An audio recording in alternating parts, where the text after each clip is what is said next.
Okay, so this was only in for a power run, but there's been a few subtle mods since the last time we've seen it, and it has, mate. Put that straight up my nose, mate. Pull my brain out. This is his boy beans. It's made 240 brake horsepower. This FN2. Mark, come in and explain what mods you've got to the audience. This is Mark. If you've not met Mark, he's got a YouTube channel. You can follow him. It's MKE. Will you stop messing about? Sorry. Come on, Mark. In. I won't touch you. Oh. His YouTube channel is MKEF Racing. So go and check that out. I'll put a link down below. Mark, explain what modifications your car has got.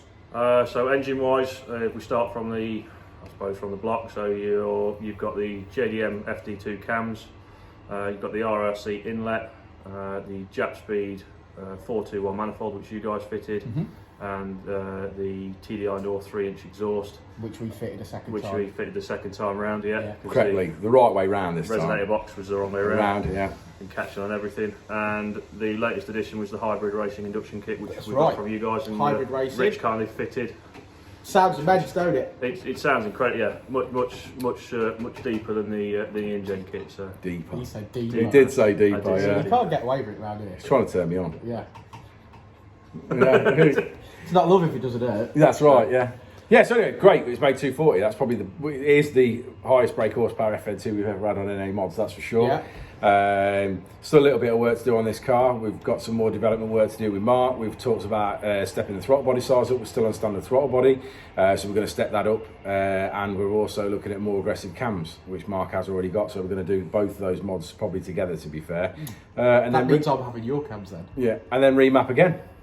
So hopefully, well, we'll see what it makes. But I think the target's maybe trying to make 250, but.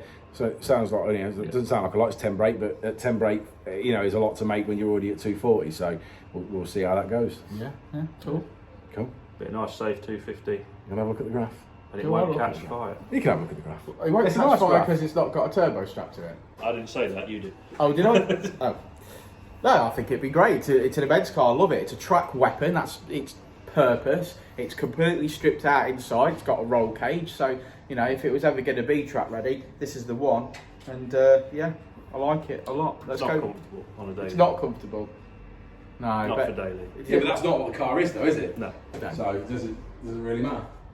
Well, let's have a look at the graph then. Come on. So there's the graph. And at this current state, before we start with the bigger throttle body and more aggressive cams, we are at 239. I'm calling that 240 brake horsepower, which is 157. 250 for the Ford owners. 250 for the Ford owners. You can't say that.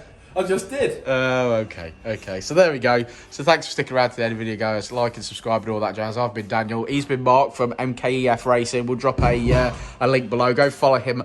And Richard's gone, so we'll see him. Hey, Rich. Yeah. We'll see him on the next video. We will in. Before, and I'll say it again. Life moves pretty fast.